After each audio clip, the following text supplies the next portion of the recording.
talaga. Iba umuulan, dapat tumimik sa bahay. Maknaya. Laka ka ng mga pinaglalagay mo dito, girl. Lasa siyang karton. Ang sarap. Ating guys, isang piraso nito. Good morning, guys. Happy Sunday. It's a very maulan Sunday. I told you guys na meron cyclone dito sa New Zealand. So, yun nga. May cyclone kami dito sa New Zealand, guys. We are, I think, signal number 1. We're on yellow. No, we're on orange warning. So, parang signal number 1 sa Pilipinas. Parang ganun yung levels niya. Okay, guys, wala naman talaga akong planong lumabas or umalis. Parang dapat mag-gym ako, pero parang ayoko nang lumabas. Maulan nga, bakit ang weather? Today siguro pupunta ako na, ang sarap kasi magsabaw, and nagkikrave ako for nilaga or bulalo. And then, nagkikrave rin ako sa chicken soup. Ako na, ang dami ko ng crave.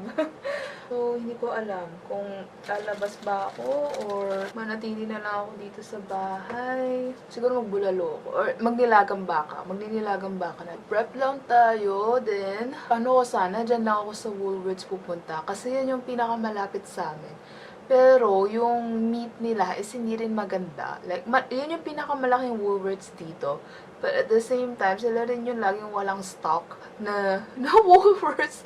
So, lalo na sa meat, ang pangat ng mga meat nila. That's why maganda mag-shopping sa Pack and Save. But the thing is, yung Pack and Save is on the other side of the town. So, nakakatamad pumunta doon. Pero guys, magpa-Pack and Save na lang ako. I think mas maganda doon kesa sa Woolworths. Tapos ma-disappoint lang ako. Tapos end up, kaya lang ako ng petrol. So, yeah. Woolworths na lang tayo. Woolworths, Pack and Save na lang tayo. Oh, diba? Ang pangat ng weather. The weather is not weathering. But anyway guys, nandito tayo ngayon sa Kmart. Kailangan ko lang bumili ng filter ng cat bowl ni Chimang, ng water fountain ni Chimang. Grabe, ang pangat talaga ng weather. Well, expected naman talaga na pangit yung weather. Expected naman na pangit yung weather kasi nga meron kaming cyclone dito sa New Zealand. Pero nakakasad lang kasi every time na day off ko, laging pangit ang weather. Like for the past few days, sobrang ganda, clear blue skies. Sobrang perfect ng weather. Like hindi masyadong mainit, pero hindi rin ganun kalamig. So parang nandun siya sa perfect talaga na weather. Pero, you know, may trabaho ko noon, tapos closing pa ako. Closing pa ako noon. So wala talaga. Can't win it. But, you know, go with the flow na lang. Pero ako na talaga, diba, umuulan, dapat tumimik sa bahay. Pero ito ako, nasa Kmart. Then, mamaya pumunta rin ako ng Pack and Save dahil may kulang akong ingredients para sa aking chicken soup. So, by the way, chicken soup na lang ang gagawin natin tonight. Dahil, yun yung request ni Jack. May trabaho kasi si Jack ngayon. And it's a hard work for him.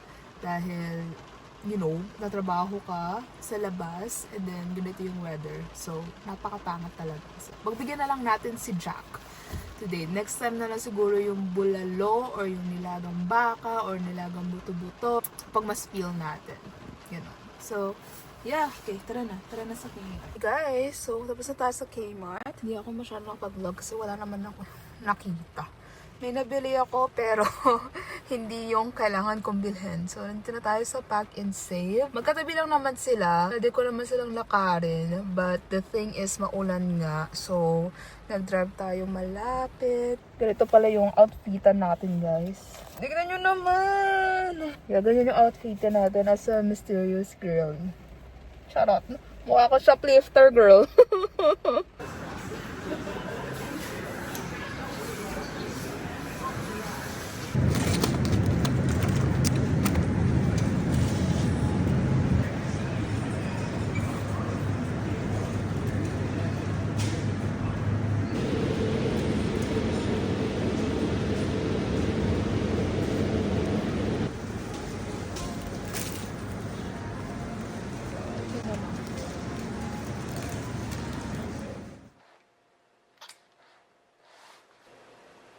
Thumbnail. Okay guys, good morning.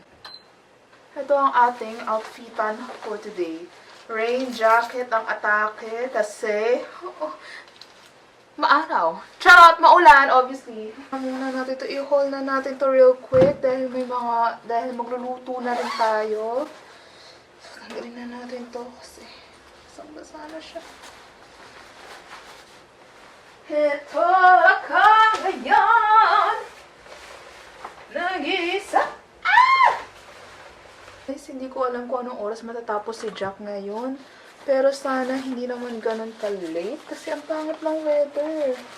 We have this one, ciabatta. Garlic ciabatta para sa soup natin tonight or later.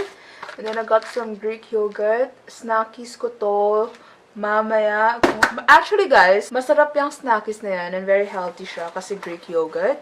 Although hindi healthy yung mga tidbits, but masarap siya. Pwede na siyang, it's better than snacking on something else. Then, I have some pizza. Ito ang lunch ko. And then, bumili rin tayo ng carrots. Carrots yan. Isa lang kasi, isa lang naman yung kailangan para sa soup. And then, we also got some red potatoes. Red potatoes yan. Nata-chop-chopping ko soon. Tayong pumpkin seeds. Then, yung cheese. Favorite ko to, guys. Ang sarap rin yung snacks. Ang sarap-sarap niya. And then, meron rin tayong chicken. Chicken drumstick. Then, meron akong boneless tayo na binili. Para, pang fill ng soup natin. Ano ba? Oh, yes. Okay. Then, may tinapay rin dito. Tinapay ni Jack. Cheese buns ni Jack. Favorite niya yan. Binili ko yan kasi last time ata na pumunta siya doon. Sabi niya sa akin na walang cheese buns. So, binilhan ko siya. And then, ito lang yung kaisa-isang binili ko sa Kmart. This is like a grip socks. Grip socks yan. Perfect siya for winter. Kasi guys, yung grip socks ko, guys, wala nang grip. And then, dadalawa lang sila.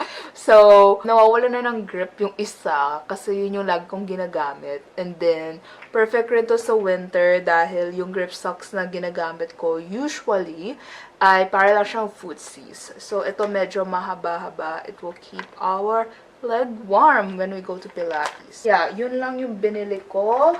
And, magluto na tayo ng chicken soup. Simulan na natin siya kasi i-slow cooker ko lang siya, guys. Itong chicken soup recipe na to is galing to sa nanay ni Jack. Nasarapan ako doon sa gawa niya. So, sabi ko, hiningi ko yung recipe. Ano mga pinaglalagay mo dito, girl? And then, bigay naman niya. So, we just followed those ones. Yung iba, meron na ako doon sa pantry. And guys, look at that. 444. Angel number! Hindi mo kinaya. Put away ko lang to and then mag-chop-chop na ako. Guys, kain muna ako ng lunch. Ang lunch ko ay chicken cranberry pizza. Guys, ang sarap niya! Sarap siya, guys, ha? In fairness. Magkano ba to? $3.99. Masarap siya. Mag-job ka dyan, pack and save. Masarap siya. Usually, kapag store pizza or store-made pizza, lasa siyang karton. And para mas worth it pa bumili ng Domino's. Kasi almost the same price sila at some point. Lalo na kapag may deals yung Domino's or yung Pizza Hut. But ito, masarap siya, ha? Yummy! Very good. Ang sarap! Ang sarap-sarap. Alam niyo kung anong bagay dito? Ito. Tabasco. Malagay tayo. Although, tinatry ko guys na wag masyadong kumain ng acidic and then spicy food kasi it kinda triggers my acid reflux and my indigestion. So, konti lang guys. Ngayon lang. Ang sarap. Dito guys sa New Zealand, wala namang hot sauce na binibigay sa Domino's, sa Pizza Hut. Hindi sila nagbibigay ng hot sauce. They eat it as it is. Pero sa Pilipinas kasi, every pizza store, it's either may chili flakes or merong Tabasco.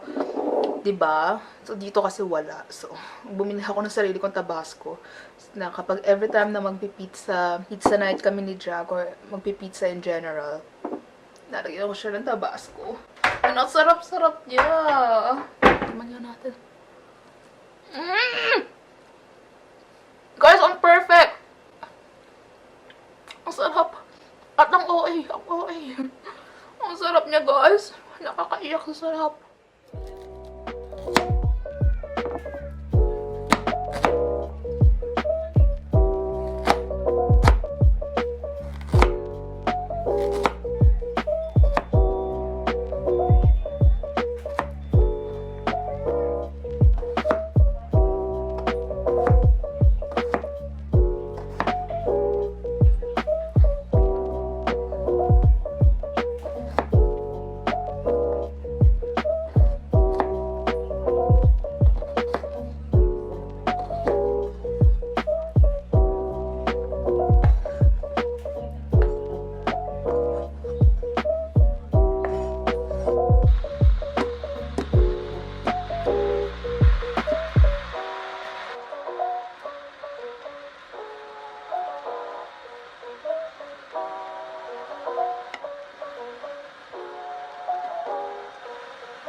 Guys, na-lowbat na ako.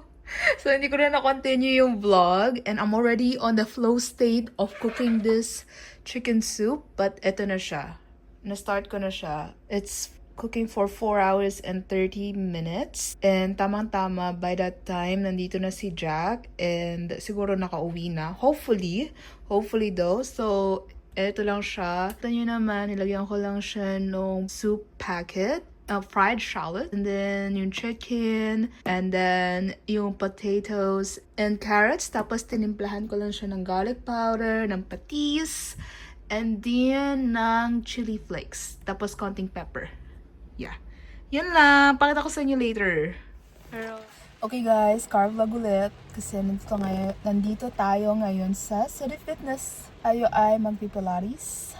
Yeah, ang tapang ko guys ha. Oh, sino ako dyan? Ano ba guys, dapat hindi talaga ako magpipilates today. Like, tinatama talaga ako. May ko pang excuse na, oh my god, maulan, stay home. Pero pupunta ng Kmart. Pero pupunta ng Pack and Save para gumala. So, ayun, parang sige, pilates na rin ako. And, bukod dun kasi gato, wala rin naman ako magawa sa bahay. Naluto ko naman na yung manok, and then hindi pa naman siya ganun kaluto dahil yun nga, 4 hours siya naka-slow cook, and si Jack wala rin sa bahay, so wala akong ginagawa. Nanonood lang ako ng mga vlogs, ganyan. Might as well have a productive day, and kahit maulan, I'll take my time kasi wala pang alauna, or may alauna na. I think magwa-1 na, or nag-1. Ang gulo! Yeah. So, I'll take my time kasi matagal pa ata si Jack. And hindi ko alam kung anong oras siya uuwi. Hopefully soon. Hopefully at around 4.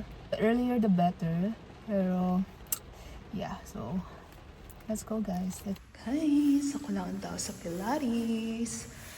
And, ibig sabihin doon, libre ang spot. This is my favorite spot guys. Yung spot ko. Look, may-ari.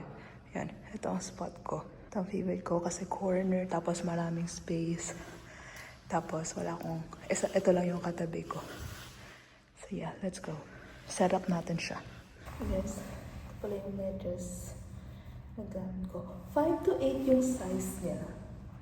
Pero, parang ang laki-laki sa akin. Siguro i-shrink ko to sa, i-shrink ko to sa dryer. So parang ang laki ng size. So guys, ito, mamimili lang tayo kung i-filter natin siya. So ako beginner lang. Duration siguro 40 to 45. This difficulty. Beginner lang din. Hala, ba't ang konti? Wait. Hala, yan lang. Or filter natin. Yan. Tingnan natin.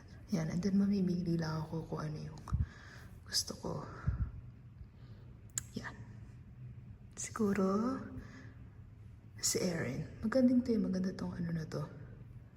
Magaling siya. Okay guys, after a few hours, luto na ang ating chicken soup. Ito siya. Ito yung itsura niya. Ganyan. Ooh. Mukhang luto naman siya. And yan. Yan yung akin. Hinihimay ko na siya para mabilis siyang kainin. And sa akin is may miswa. Nilagyan ko yung akin ng miswa. Si Jack ayaw ng miswa. So, we'll just leave it like that for him. Tapos lalagay na rin tayo. Magto-toast na rin tayo ng bread. Para dito sa ating soup. Yummers, guys. Okay, so yan na yung dinner. Ito kay Jack. Ito yung akin. And that is my soup. And that's it, guys. Kain. Perfect for a very rainy day. Guys, tumating na yung package ko sa Yes Style. And haul ko lang siya saglit. Ito siya. Madali ang haul lang. And hindi ako naririnig yung manyon. Sorry na, nagluluto kasi ako ng dinner. Okay guys, so madali ang haul lang tayo. Ito is in-order ko sa Yes Style. And then, last week of March ko siya in-order and ngayon ko lang siya na-receive. So, medyo may katagalan siya. But the thing is, mura kasi sa Yes Style compared sa ibang shops dito sa New Zealand. Got this Centella Madagascar Centella Skin 1004 and or 1004, whatever you call it. Ito yung sunscreen ko. Paubos na kasi yung sunscreen ko. So, bumili lang ako nito. Top up lang siya. And I think guys, isang piraso nito, like sa isang website, it costs around para mga almost $30 na. And ito naman is around $33. Then, dalawa na. So, of course, 2 for the price of 1. And then, gusto ko rin itry itong range nila, same brand, Skin 1004. Yung Tone Whitening Capsule Ampule nila. Gusto ko siya itry. Wala akong makita nung maliit lang na size. Yung malaki na yung nakuha ko. Try nito siya kasi ito yung mga acne scars natin. They're flat already. It's just like it's scarring. And then, napabili rin ako nito. This one. This is the Takobo Very Juicy Lip Plumping Oil in the shade Bitter Brown. Binili ko siya para free shipping. Diba? Ayaw magbayad ng extra shipping para napabili nito. So, ito siya. And then, try natin siya. Ooh, ay! Ito yung applicator. Then,